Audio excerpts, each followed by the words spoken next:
Oh no, I went home from that room. But that was like the night. So it's still being. Guys, can you do question 1, please? Question 1.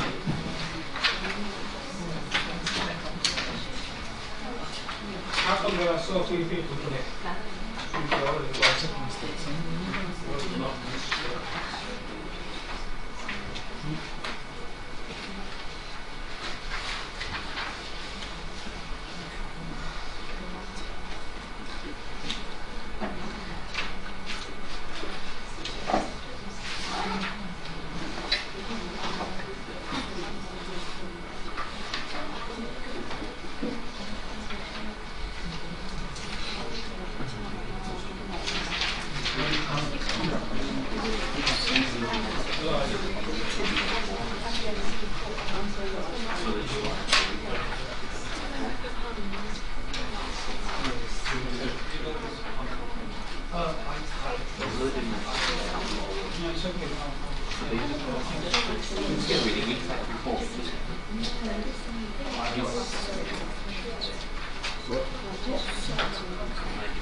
Guys, can you done question 1, please?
Alright guys, could you listen to me please? So this is the confidence interval that you're given. Right, clearly the width of the interval, what is the width of this interval, guys? Huh? This minus this, so what would you get? 2 times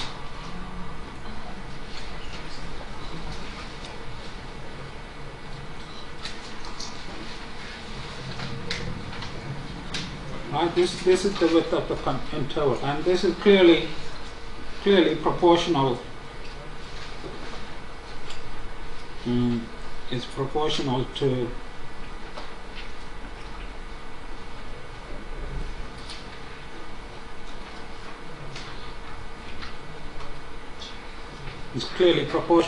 the standard error, right, that is given in the question, right? So part 1 is trivial, right? Now part 2 is to sketch a graph of VP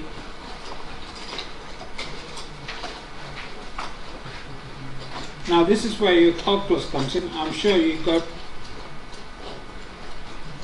in semester 1, calculus and vectors, you learn how to draw graphs, right? Now how do you draw a graph of this, guys? Any ideas?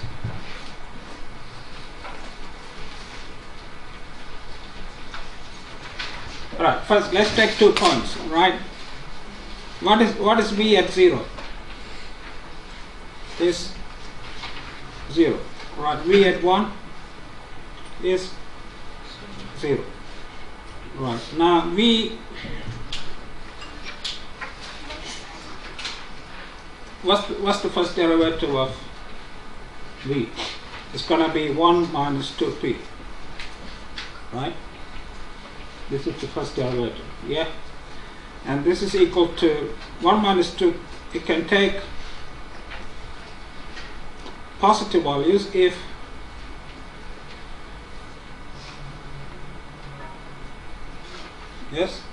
you can take the value equal to 0 if,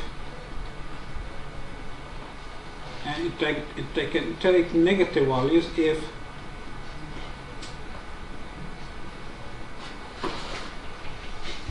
alright. So this is the first derivative. The first derivative of v with respect to p is positive if in this interval 0 at p equal to half and negative at this interval, right?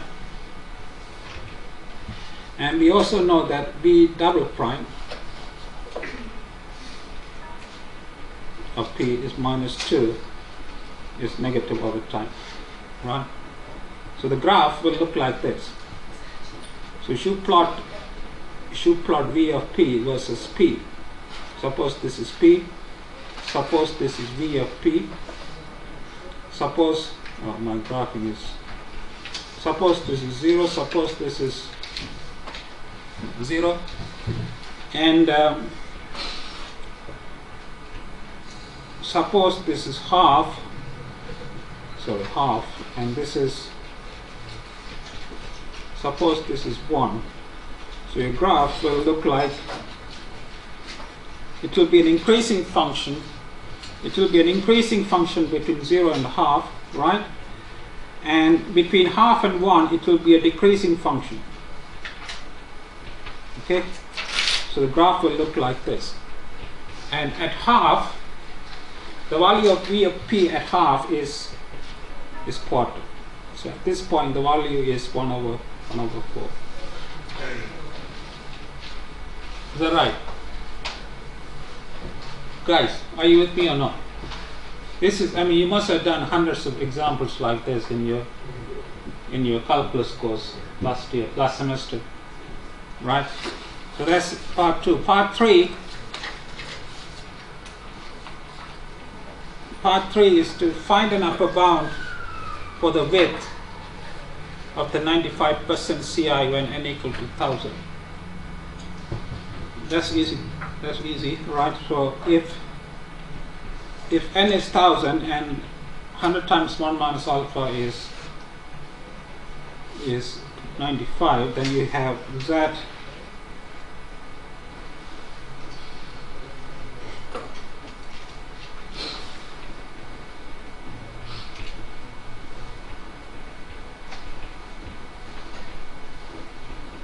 you have this, right? Right, and we know that p times 1 minus p is less than or equal to quarter. So this becomes less than or equal to 2 times this. This we can bound this by 4000. Right, that's the answer. You can work this out. Of course, you guys have the table in front of you. You should be able to read this from the table. You should read the table in front of each of you guys. You can read this, and it will turn out to be 1.96. If you read it correctly. Yeah. That's question 1, guys. All right.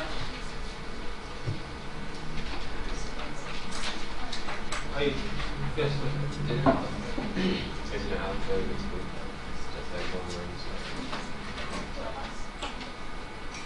Yeah.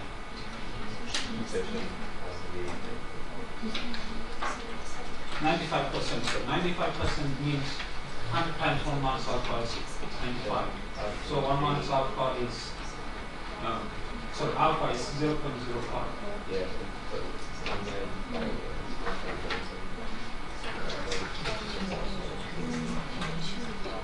So it should be 1 minus. That's a mistake. It should be 1 minus alpha.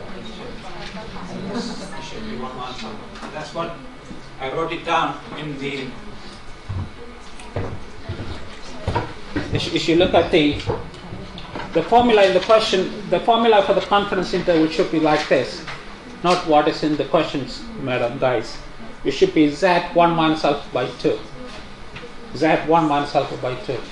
Not alpha by 2 as the question says, which is not the right one. You know what I'm saying? Yeah. Anyway, can you do question 2, please, now? Question 2.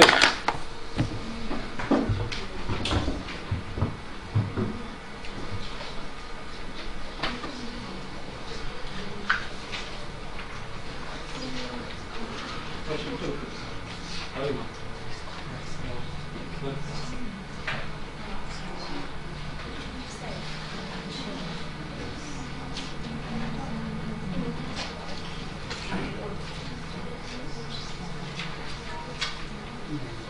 That's okay.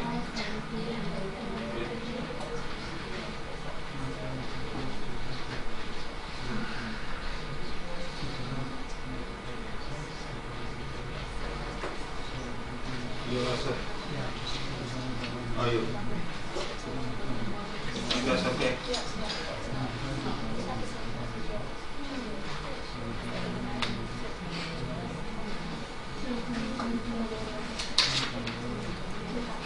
Can you guys do question 2, please? No, question 2.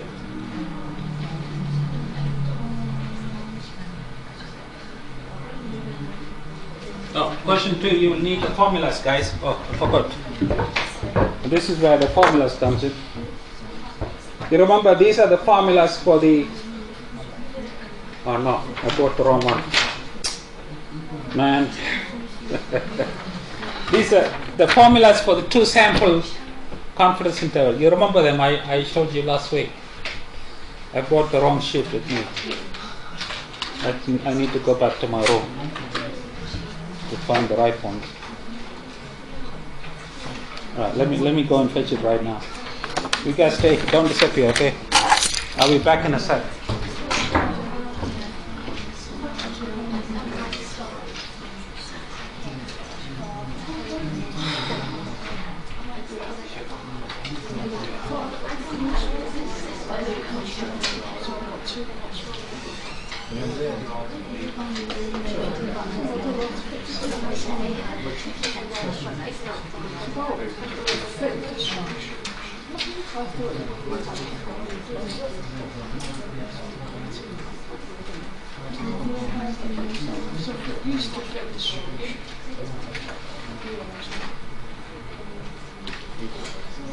Do you ever see the email?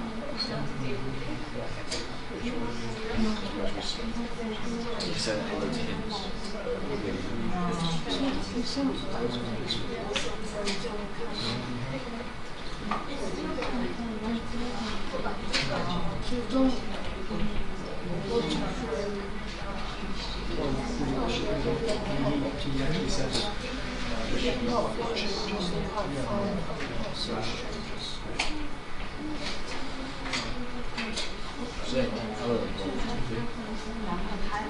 What sounds like this for you?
I don't know what's this called. So the bones A, children's bones. Can I ask you a question? I'm confused myself. Two different.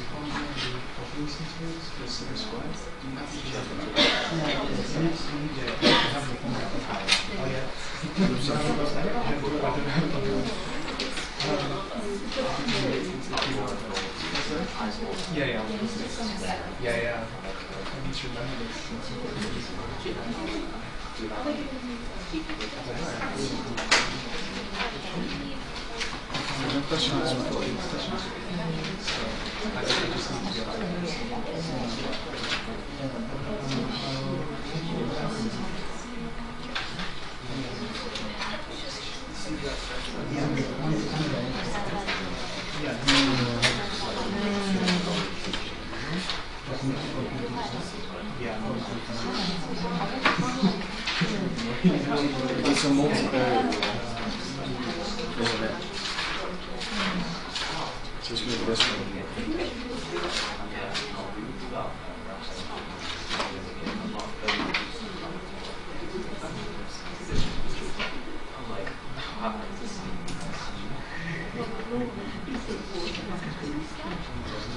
I mean, there are you've got signs on the issue, like you've got me.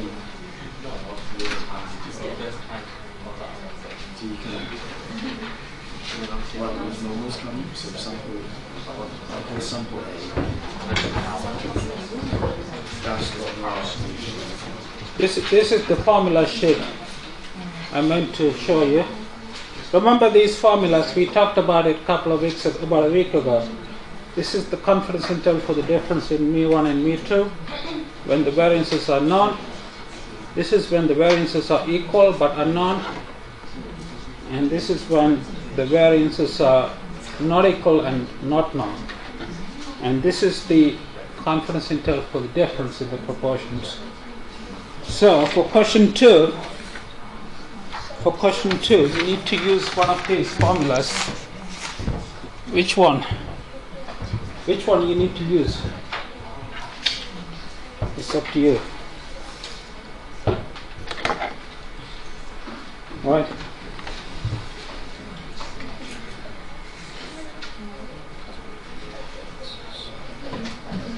Right.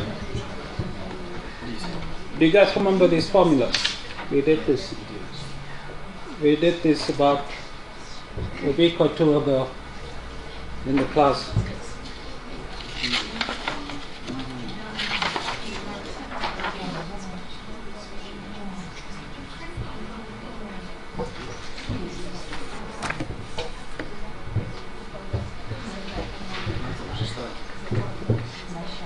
So let's okay, before I do the question, let me write down what is given to us.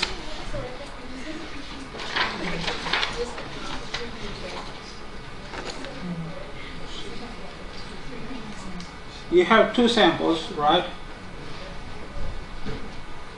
Question 2. The first sample is of size 150, right? The mean is 1386, and the standard deviation, which is, remember the formula for the standard deviation is, this is the formula. I don't know whether you remember this or not, but I will write it down.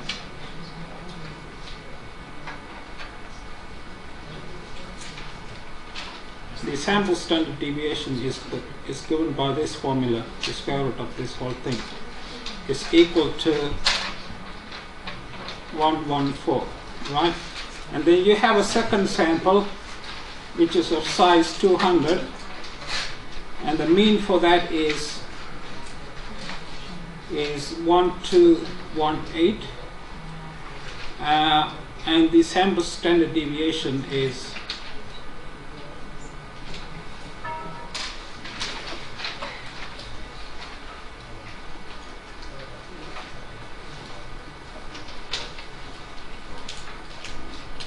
the sample standard deviation is 98, right? And we are asked to find 95% confidence interval for the difference in lifetimes, right? So 95% means 100 times 1 minus alpha is is 95, so which implies that alpha is 0.05. Okay. Right now, there are two parts. The first part is to assume that the variances are unknown and not equal. Right. The first part is to assume that the variances are not known and not equal. So for that, you have to use which formula?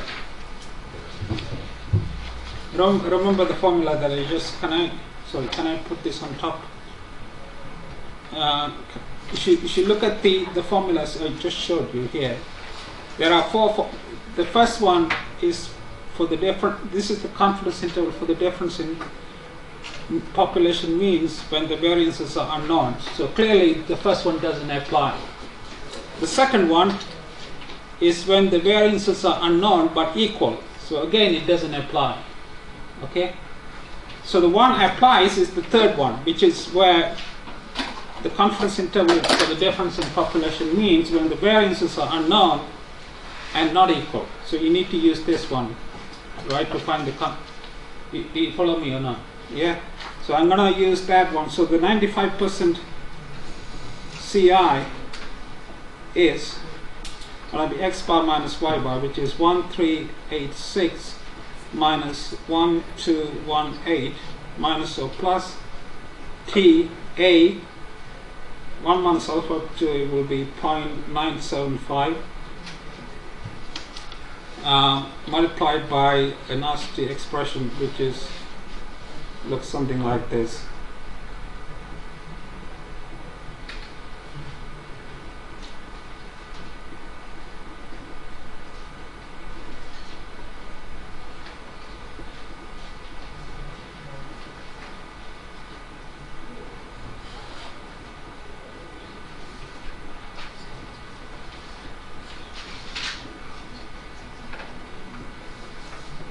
Right, this is what you have. Okay. Now all these terms you know because of what is given. Right? If you go back to the top of the sheet, you can find each of these things. This guy, M and N, everything is given over here. Right?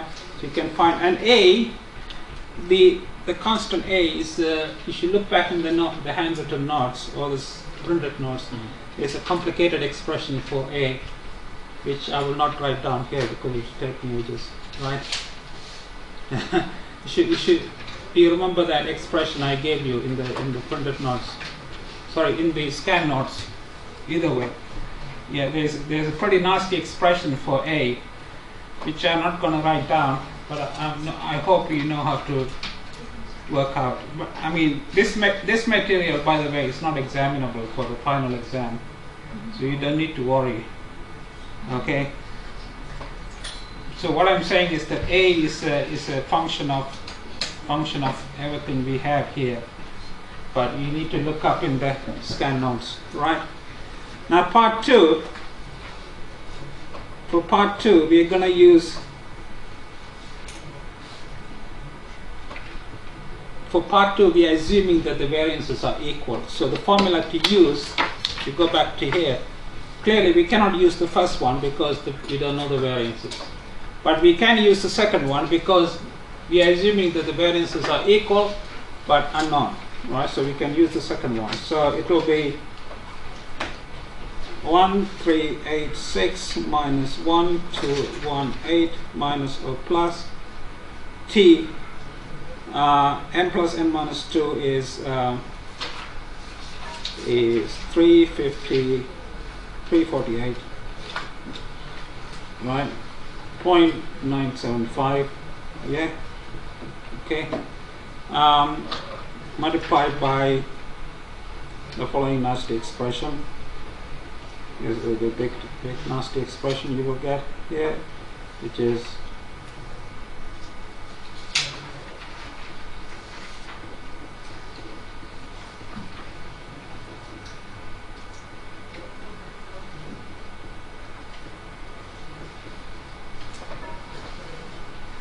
right, and divided by, so there's a square root of this, divided by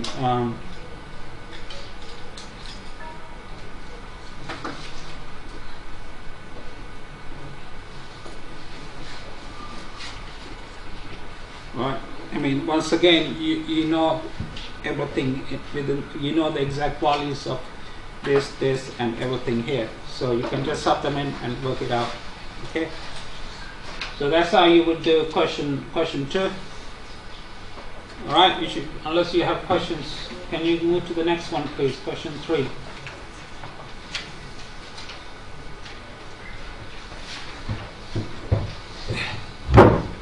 Well, just I mean, as I said, this material will not be examinable, but it's just a matter of working out all these numbers, which can be boring. I mean, I don't like doing stuff like that, but if you have a calculator, you can work out all these things.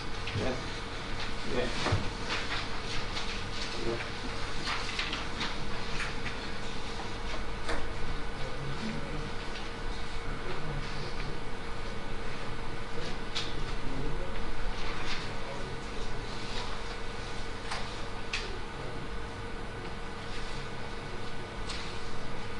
Right, guys, can you do question 3, please, now?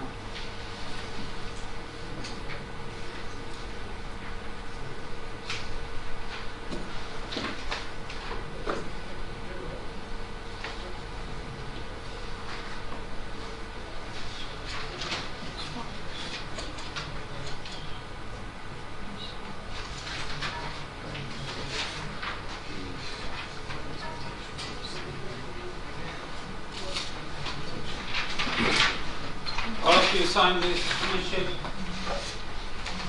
Yes. You guys sign. Good. Sign. Yes. About question 2. So you use the formula where the variance is unknown, but in the question, if it gives us a standard deviation, you can't work out the variance. No, that's the sample standard Oh, deviation. is it? Okay. Yeah, that's what they are referred to. I mean, to read the question, they say they collect some data on 2 brands, and what they computed is the sample mean and the sample standard deviation. Oh, right, okay. But it doesn't say explicitly, but that's what they mean. I mean, it's like, you know, you collect a certain data set, and you compute the mean and standard deviation based on it. Oh, right, okay. Which means explicitly that they are not population quantities. Yeah.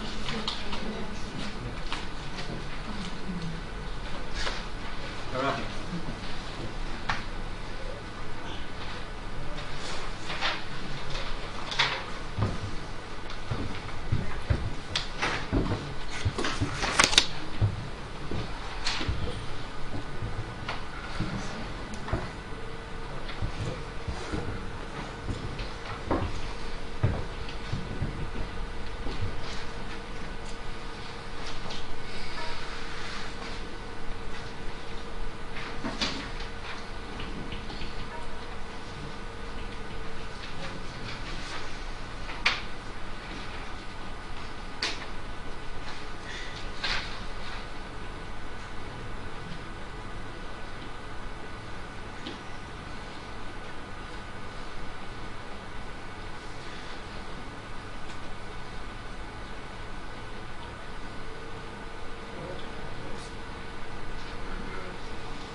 Yes, okay.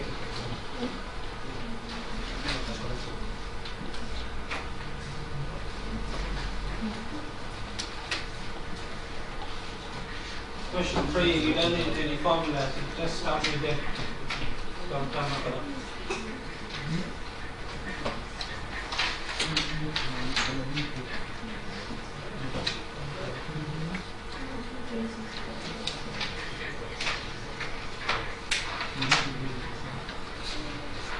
You okay? What's the problem?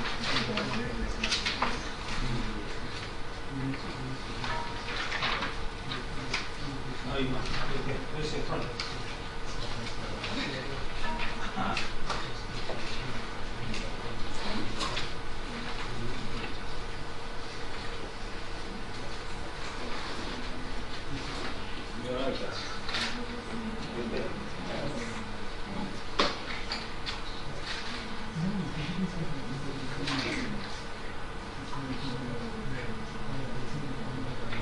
You okay?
So question 3 is on unbiasedness. I mean, remember I did 10 examples on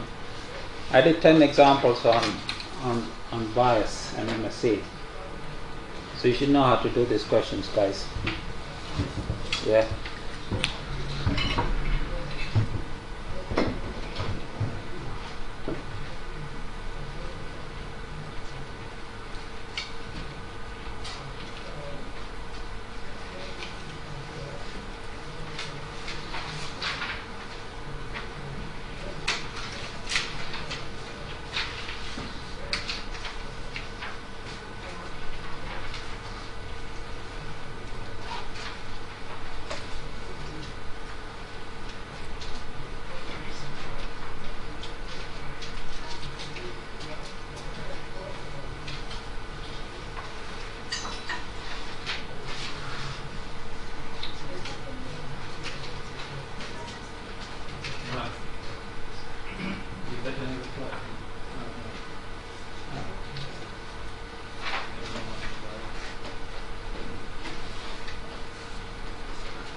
Alright, so you have x1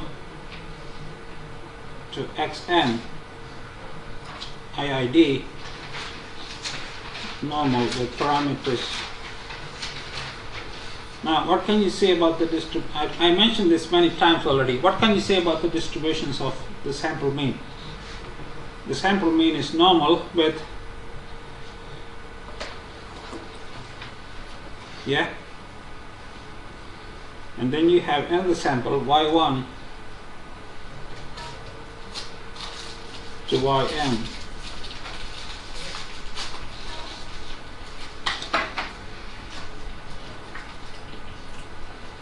Okay, so this implies that the sample mean of the y's is normal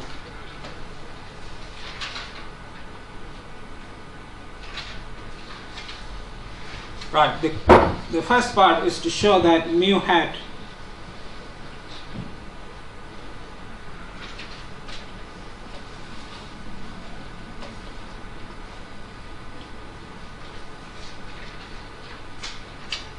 you want to show that this is an unbiased estimator for mu, right?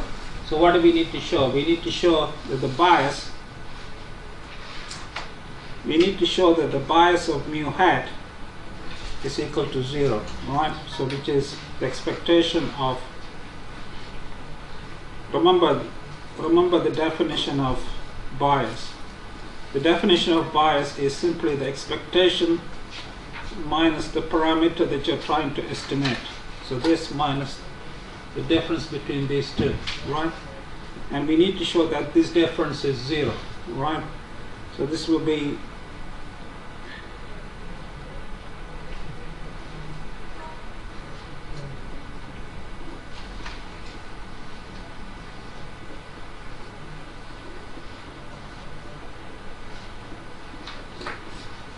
right? Now because x bar has this distribution, right, the expectation of x bar is mu,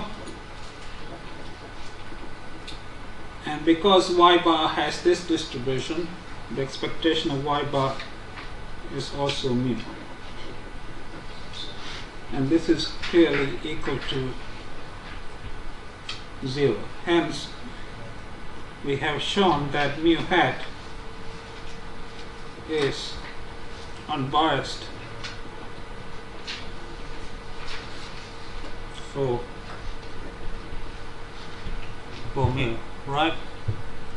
So that's only part of the question. Right now the next part, this is part 1. The next part is to show that sigma hat squared is also unbiased, right? Are you guys okay with this? Yeah? Yes. Right, now we'll take, you don't need to copy this down, I will put it online in a sec. But the next part is to show that sigma hat squared, which is defined as, I'm using, there are people are using, Sx squared is simply the sample variance for the first sample, and Sy squared is the sample variance for the second sample. So you can actually write it like this. So instead of writing it like this,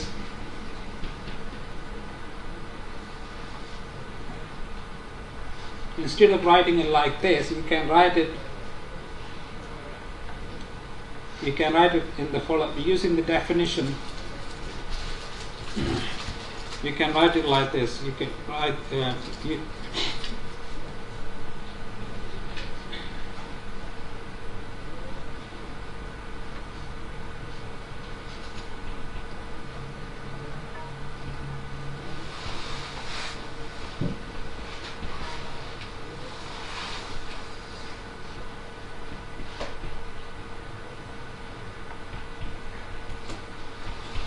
like this, okay?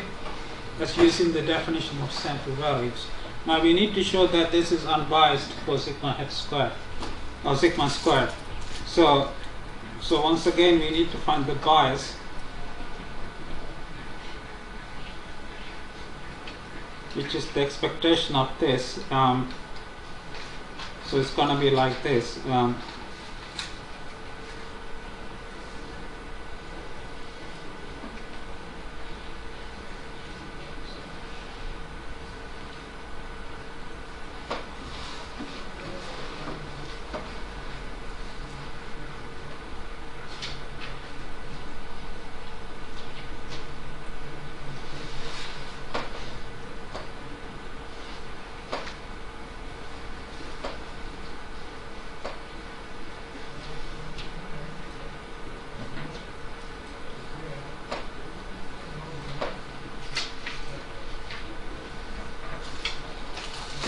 Okay, minus sigma squared.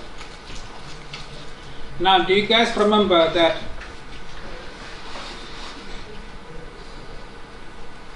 before I ask you anything, let me do the following. All right. You guys remember that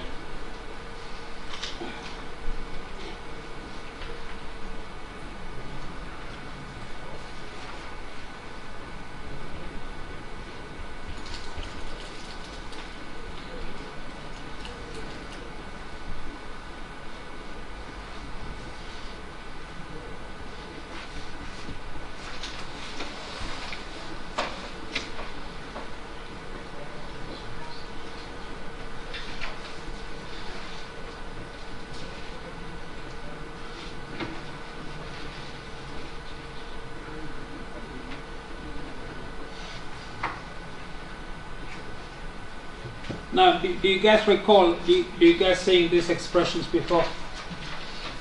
So what distribution do they have? Yeah. So what you have here is the expectation of a chi-squared variable with n degree of freedom, and the expectation of a chi-squared variable with m degree of freedom minus sigma squared. Right, now one property I proved in the class, I remember some time back, or a long time back, one of the properties I proved is the following, that the expectation of a chi-squared variable is just simply the degree of freedom. So this guy here is simply n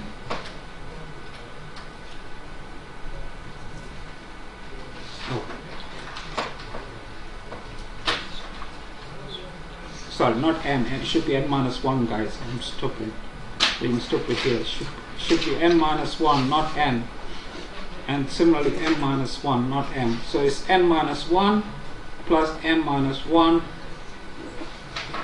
minus sigma squared, which is of course 0, right? So this has a chi-square distribution with n minus 1 degree of freedom, and this has a chi-squared with m minus 1. I'm sorry for excusing this n, but this should read m minus 1, and this should read n minus 1. Okay. So we have proved that the bias is 0, hence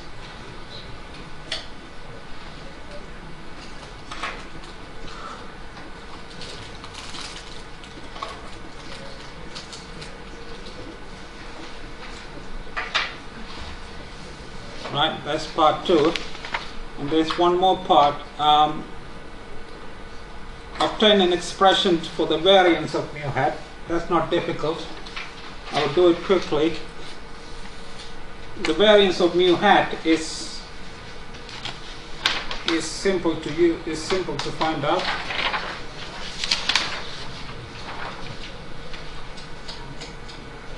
The variance of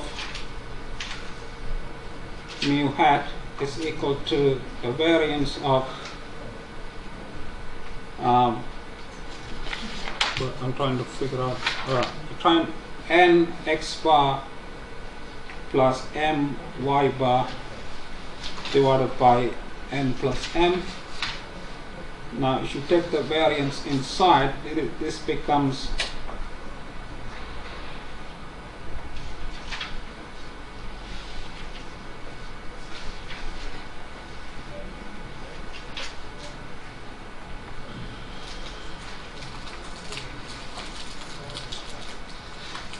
okay. Now we know from the result I mentioned a couple of slides ago that the variance of x bar is sigma squared by n, and the variance of y bar is sigma squared by m. Alright, so what you have, if you simplify this, is sigma squared divided by n plus m. Right, and this clearly approaches 0 as n goes to infinity and m goes to infinity. Right? Is that fine, guys? Are you okay? So the step from this line to this line, I used the distributions of x bar and y bar, which I mentioned to you 2 slides ago. Yeah. Okay.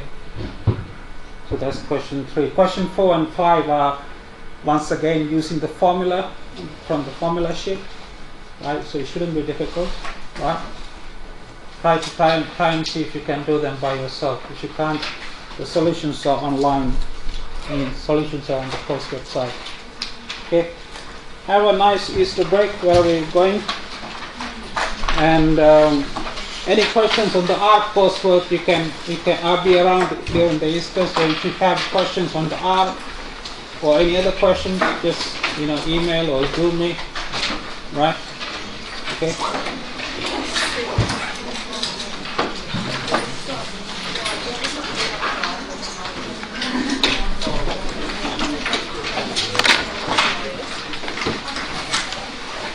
Hello, how are you? I'm sorry for running late. I want to sign. Oh, you on the side? Yeah, sorry.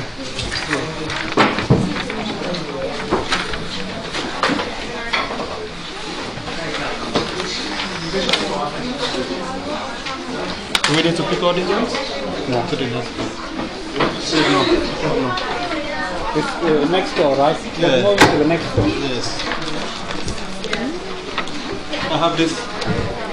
Yeah, take those there. You came on. You signed it. Yes, I didn't. You haven't signed Oh, it. this is.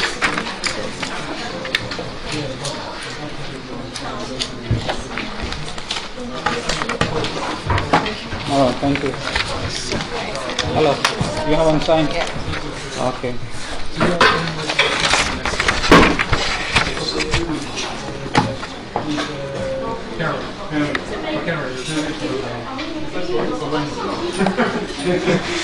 Oh, thank you. Have a good Easter. Yeah, bye.